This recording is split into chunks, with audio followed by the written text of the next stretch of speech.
Agora vamos falar um pouquinho da China. A China é um país lá no Oriente que vocês devem ter ouvido falar um montão esse ano por causa da pandemia.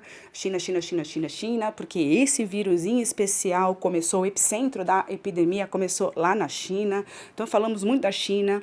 A China é um país que está mais ou menos naquele mesmo lugar há muito tempo, não com as fronteiras que tem hoje, mas a civilização chinesa, enquanto cultura, hábitos, idioma, eles estão naquela região ali do Rio Amarelo há muito tempo. Eles têm muitas coisas muito peculiares para a gente, né? Tanto a China quanto a Índia. Porque a gente está acostumado, a gente é do Ocidente, a gente mora na América. E as maiores influências que a gente recebe é da Europa e dos Estados Unidos. Então a gente é muito ocidental, sabe? A gente não conhece muito sobre o povo que vive do lado oriental, sobre os chineses, sobre os indianos, os japoneses, os coreanos. Então aquelas pessoas, elas têm hábitos muito diferentes, uma arquitetura diferente, a arte deles é diferente, a maneira de entender o mundo, a cultura, é tudo muito diferente. E tem gente pra caramba lá, né? Na China e na Índia é 1 bilhão, pelo menos, em cada país. Então, assim, é muita gente. Então, sobre a China, quando eles começaram a se formar, né, os chineses, a história da China é marcada por dinastias. Dinastia é quando uma família fica no poder, no controle de um império. Então, a minha família fica no controle do Império do Brasil por 3 séculos. Então foi a dinastia Souza. Aí veio uma outra família, os Silva, derrotaram a minha família e tomaram o território, e eles vão governar o Brasil dali pra frente. Então começou outra dinastia. Então quando troca a família no poder, troca dinastias. Então são famílias poderosas, né, de guerreiros chineses que vão se derrotando e vão conquistando o poder durante anos e anos, assim, desde antes de Cristo até o século passado, quando eles finalmente formaram ali uma nação, né, unificada. Isso que você está vendo é um desenho que mostra isso aqui, que é a muralha da China, que é a coisa mais da hora sobre, na minha opinião, pelo menos, da China, da época da China imperial, né? A muralha da China ela tem quilômetros e quilômetros, acho que são 8 quilômetros, se eu não me engano, de extensão. E essa muralha foi construída, ela começou a ser construída por um imperador, terminou construída por outro, porque ela demorou muito tempo para ficar pronta. E ela foi uma muralha construída para proteger o terreno chinês de invasão de estrangeiro. Lembra que eu falei para vocês que na antiguidade o lance era invasão, conquistar terra, conquistar riqueza, conquistar escravo. Então eles construíram essa muralha para proteger o território. Então, não só que você vai construir uma muralha e ninguém vai mais. Os caras vão invadir, vão chegar na muralha e falar: nossa, esse muro, não vamos pular. Não é só isso. É para impedir, não só impedir, para dificultar, porque impedir você não vai, né? As pessoas vão arrumar um jeito de pular a sua muralha. Mas você vai dificultar que as pessoas avancem no seu território. E você está observando aqui, ó. Tá vendo que tem essas torrezinhas?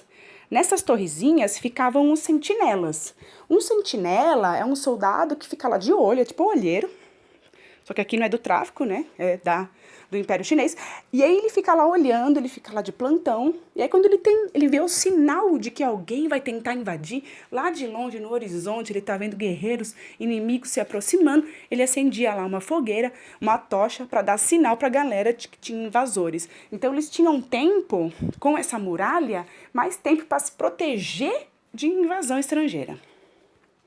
Hoje em dia, a muralha da China, antes que eu me esqueça, ela é ponto turístico, né? Então tem muita gente que vai pra lá, é lotado. E aí tem muita gente idiota, mas até que tem muita gente idiota no mundo, né? Então tem muita gente idiota que vai nos lugares turísticos, tipo a muralha da China, e tenta arrancar pedacinho da pedra pra levar pra casa. Então você vai levar um pedacinho de uma pedra, que na sua mão, aquele pedacinho de pedra não tem valor nenhum. Ela tem valor quando ela tá na muralha, né? Que ela forma uma muralha. Na sua mão, ela é só um pedacinho de pedra. Mas as pessoas fazem isso. E isso é um problema, porque você está destruindo um negócio que está há mais de 2.000 anos em pé para levar um pedaço para casa, né? O ser humano é realmente complexo. E agora você consegue ver na internet, eu estava vendo umas reportagens esses dias, que a China está reabrindo, né? Porque eles conseguiram, de fato, controlar a pandemia. E aí eles estão reabrindo e já está começando a ter uns turistinha na muralha. Então, tem uma galera andando de máscara na muralha, mas tá meio vazio. O que é raro você encontrar ela vazia, assim, porque geralmente ela é cheia de turista. Outra coisa que eu queria falar para vocês sobre os chineses é a questão da linguagem. Para vocês poderem entender como a linguagem que os fenícios criaram e que a gente usa hoje é muito mais simples, tá? Os chineses, eles vão usar pictogramas, ideogramas e tons para falar.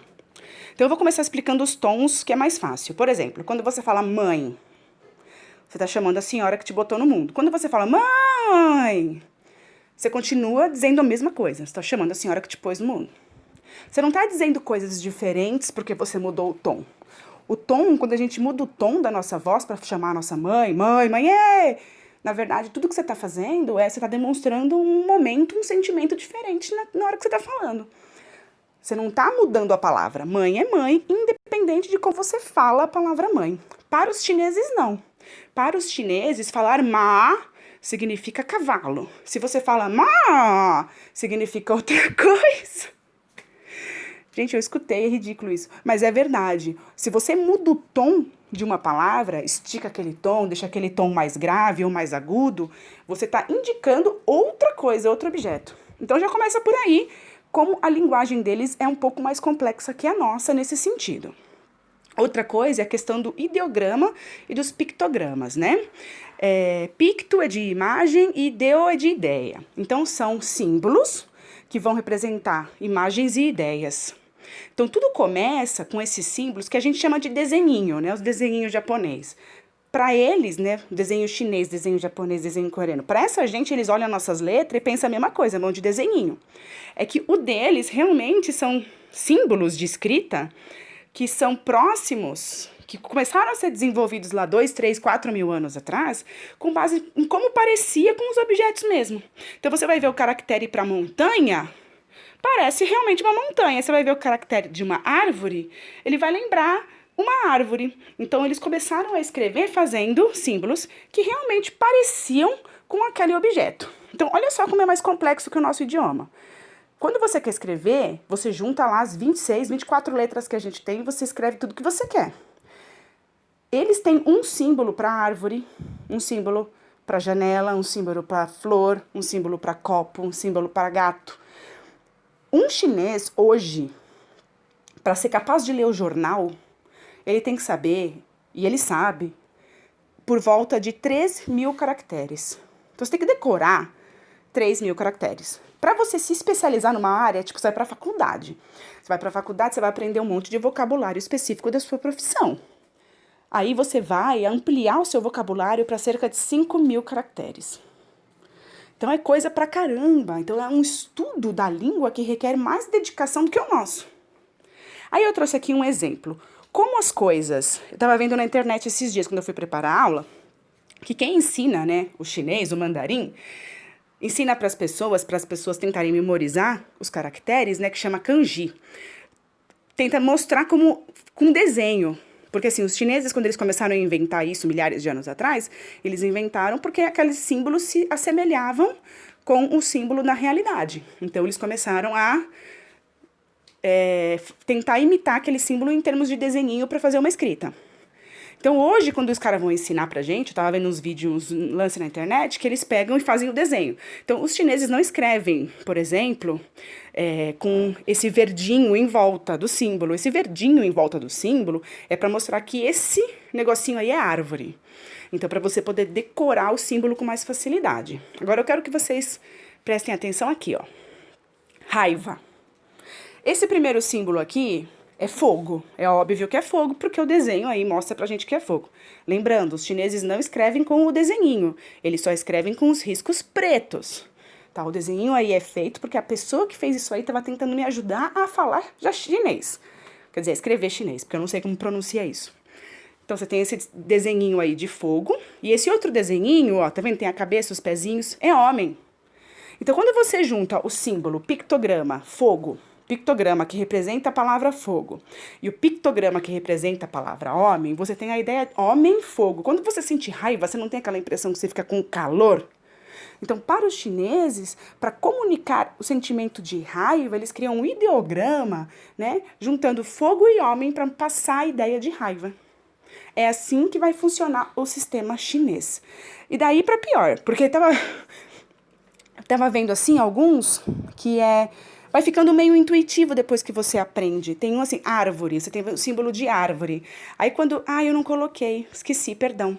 Tem o símbolo de árvore. Quando você junta 2 símbolos de árvore, você escreve bosque. Quando você junta 3 símbolos de árvore, você escreve floresta. Então, quando você vai estudando os kanjis, eles vão acabando ficando mais intuitivo, né? De você, fogo e homem, raiva. Mas requer muito mais estudo do que a gente precisa para aprender a ler e escrever. Antes que ele trave, eu vou pausar e vou fazer outro vídeo sobre a Índia.